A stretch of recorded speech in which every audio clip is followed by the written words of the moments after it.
The next summit speaker began her journey as a passionate Google local guide uh, volunteer, I should say. The journey from a single paying client to becoming a speaker at the Google conference as an expert in her field was an exciting and a gratifying one. She now spends her time helping businesses develop meaningful traction in terms of leads and sales by employing the latest digital marketing strategies in her local communities using data-driven, human-centered techniques. This lady is one hell of a nerd, but at the same time, the life of a show program, because I met this lady during the San Francisco Google Local Guide Summit in 2018. VirtualPreneurs, I'm excited to have in our summit Megan Coburn. Hi, everybody. Thanks for having me, Ruben. Where are you located right now, Megan? Right now, I am in King County in the Seattle area in Washington, United States. So how's COVID-19 affecting your community right now? It's been interesting. The first case in the United States was about 20 minutes from here over in Kirkland. My children's school closed just a couple of weeks ago, and 3 days after it was closed, one of the teachers at the area schools was diagnosed. We've had a few cashiers at our local grocery store who have been diagnosed. We've been on not formal lockdown until 8 o'clock tonight, but we'll be formally in lockdown very soon. And my sweetheart has been working from home, so we've been sharing a home office for a couple weeks. Wow, that's sweet. Now, yeah. On your personal businesses, for everyone's information, Megan handles different kinds of clients, and at the same time is managing different strategies for different companies. So in your operation, is COVID-19 affecting your businesses? Immensely, hugely. So it would have been 2-3 weeks ago, we noticed reduced visibility of information we'd put in from our side just wasn't showing up on the consumer side like it used to. And then last week, at the end of the week, Google put out a notice that they were dramatically scaling back the usable features in the Google business interface, and that the typical approval process for changes made or things that needed human oversight was being almost completely shut down, and they were prioritizing open and closed hours and safety-based information. And it wasn't said very directly, but it was inferred that categorical information would also be prioritized as far as hospitals and healthcare compared to hair salons. And then earlier this week, it was released on the Google Local Guides website, Local Guides Connect, that edits and functionality for local guides would also be put into a pending queue, and the speed of approvals reduced in favor of maintaining functionality of the product. Now, personally, I see opportunity in this. Whereas we used to have a human element and a computer element working through all these different pieces of submitted information, we're now pulling back the human element, which allows us to take what we used to have, subtract the computer part in the future, and see how much of it was human oversight. Very exciting for me. For my clients, it means that things that we spent time developing will not be usable for the foreseeable future, anywhere from weeks to months. For everyone's information, Megan is almost twice becoming Google Level 10 local guide. How many points do you have, Megan, by the way? Like 189,000, give or take. Yeah, I'm stuck in 56,000. You're already 56,000. I found that I couldn't stop. I have a personal side passion in Google Local Guides where I like to check the edits section for potential human trafficking. And so I frequently pop into the edits in high population density areas and pull down what are clearly fraudulent businesses designed to exploit helpless people. Keeps my points high. There's a lot of people out there willing to exploit the unknowing. Oh, okay. Now, in your own business, how is COVID-19 affecting it? Well, I'm actually finding that my business is growing. With everybody home, they're all really excited to get going on the internet side of things. Whereas usually they'd be busy with the day-to-day. This is the time to call up that nerd girl and talk to her about all the stuff that we want to get rolling when it's back up and running. So for me, I'm drowning in work, but it's new clients. And new clients, as anyone is familiar with, it's an exciting time in the client-marketer relationship, but it's also a very labor-intense time. So a great deal of communication going on. I've been automating my processes to try and take some of the busy work off of my shoulders. And also for a lot of my clients, they're very frustrated with the reduced functionality because to them it represents lost potential income if some of the things that they put out there to entice clients in are now not available. So this means that becoming a local guide expert in your community can really provide you another income stream if you're able to monetize it, correct? Sort of. There is a very strict rule that local guides cannot monetize any of their activity in any way, shape, or form. So before I take on a client ever, they have to read a set of rules that explains what I can and can't do for their business and what I am willing and not willing to do for their business. The benefit for my clients of my local guide knowledge is that very often Google local guides begin to use features that roll out to Google Business 6 to 18 months after the local guides have become familiar with it. The best example of this recently was the product interface. It would have been spring of 2019 that Google local guides were able to start adding products. It wasn't until summer that the businesses were able to control which products were added. So as a local guide, I get to have a little peek into what might be rolling out and become familiar with the features functionality from a consumer side and as a super user before assisting my businesses in building that interface. For everyone's information, if you're checking on Google right now, when you search for something, the first bars that you can see on your search screen are the product of Google Maps and Google Local Guide inputs, correct? Correct. And the work that you do as a Google local guide and as a business interacting in the Google business interface shows up on close to 100 different places around the internet. I have a prioritized list of 11 that I work to optimize with my clients.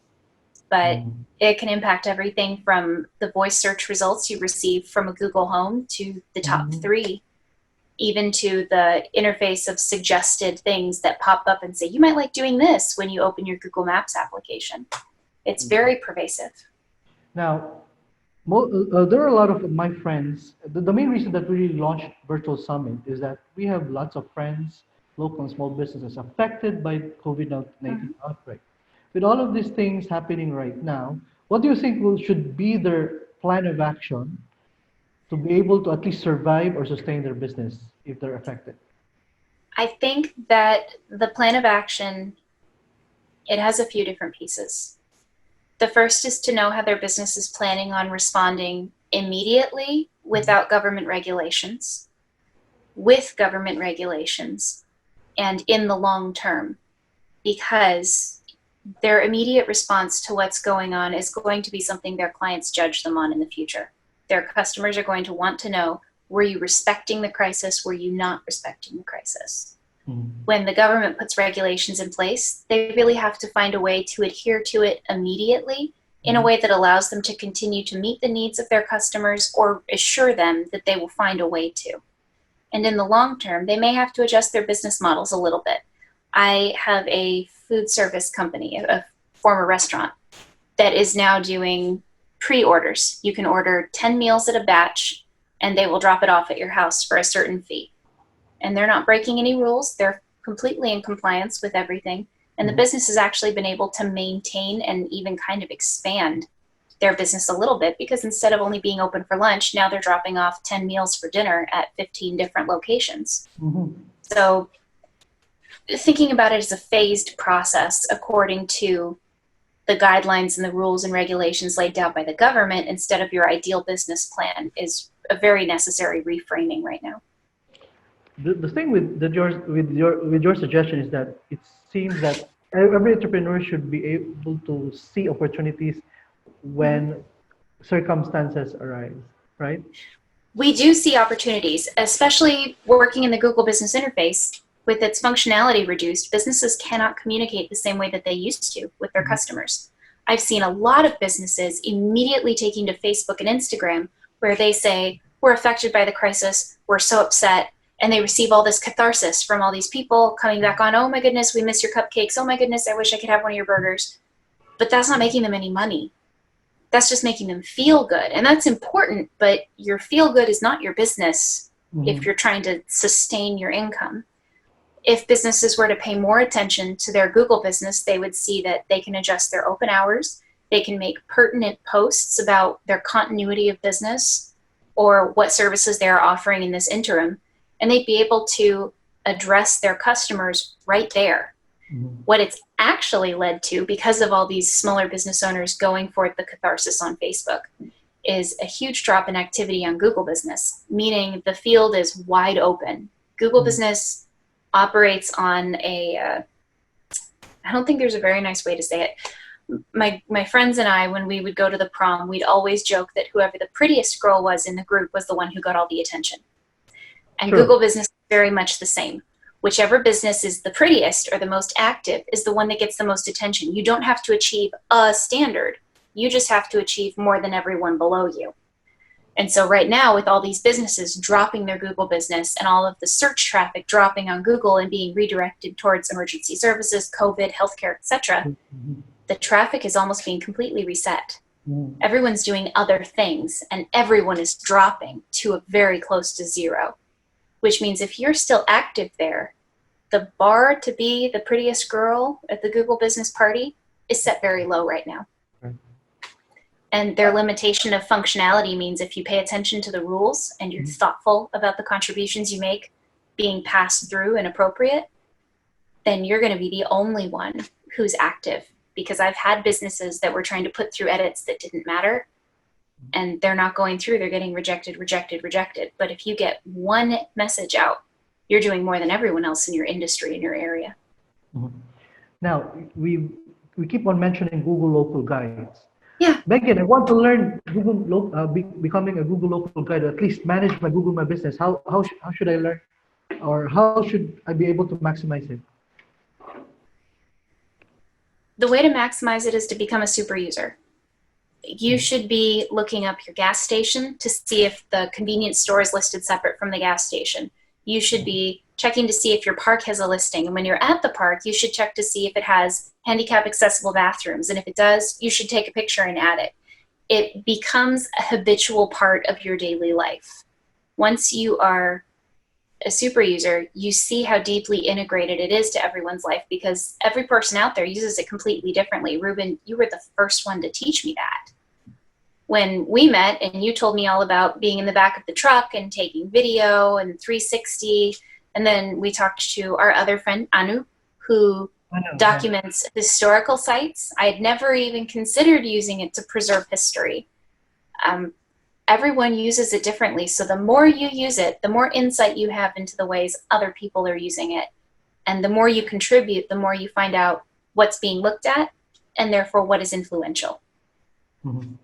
Now, the other concern is, Megan, if you go down, we're in a COVID outbreak, and then you take pictures, will that be a problem? Because most of the people right now are here. Yeah. No, I can even show you an example. If I can show you screen on screen, maybe we'll get lucky. But right now, the way we do business is changing. The way that businesses are able to interact with the public is completely different than it was a week ago. So let me see here.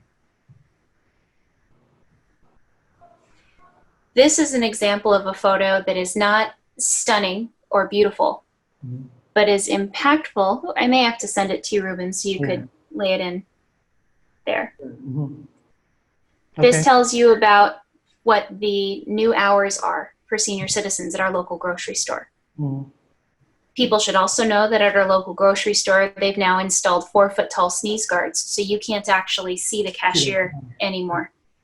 We can't use our own bags, whereas 2 weeks ago, we were fined for borrowing or using the grocery store bags. Now we can't use our own. We can't even bring them in store. changes like that can all be tracked on Google Maps, especially since the most recently added photos show up and the most recently added information is given precedence. Okay. So there are a lot of business owners out there stuck because their stores are closed and they have ample time in their hands. What are your suggestions to them for them to be very productive? My suggestions to them are to think about what they want to do when the crisis is over. Because when the crisis is over, everyone's going to be tired. And if they have a plan of action, they'll be more prepared and have to do less work for more product. I would recommend putting together non-COVID based material to share with their consumers. Everyone's receiving an inundated amount of COVID related material. And anybody who puts out something that's designed to uplift or endear right now is rare and appreciated. I'm seeing a lot of non-COVID based posts succeed exceptionally well because people are just so glad to see something that doesn't make them scared. And they at least it makes them inspired Yes. fear. Yeah. They have an obligation to provide information about their response to their customers, what we're doing now. Then they also have a responsibility not to dwell on it so that their consumers can remain engaged with their brand. One last thing that I would be meaning to ask you also is that one of your loved ones is affected by COVID-19. How should a person close to that affected individual react to this? For my family, it's my children's father, my ex-husband.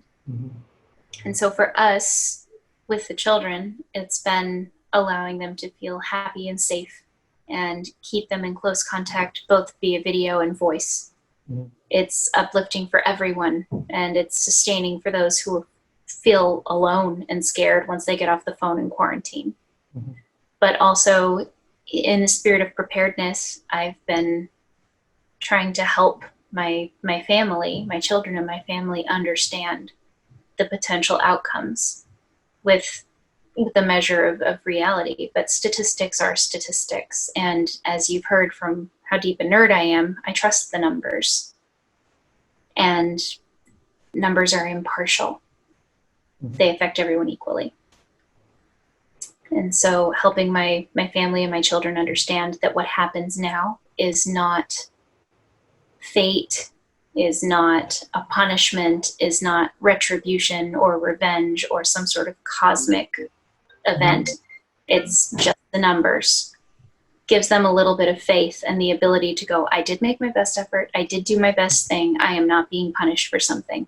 This is just about how careful can I be, and was I careful enough? Now that we have already discussed a lot of things about COVID-19, in your opinion, what is the role of local business owners in a times like this?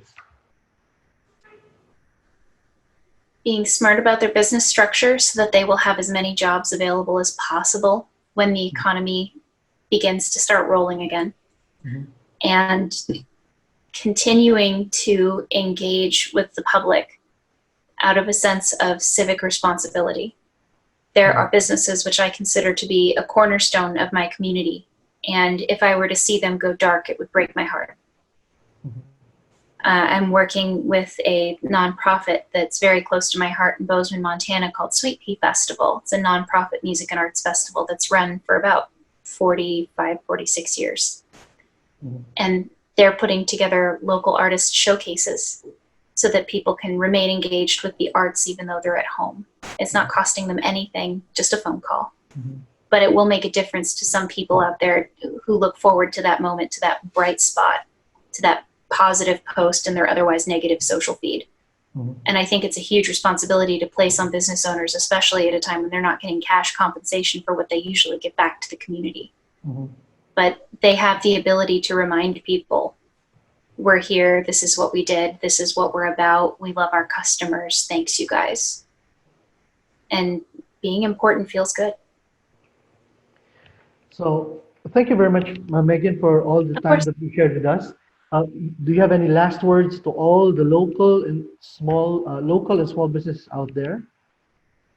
Don't give up.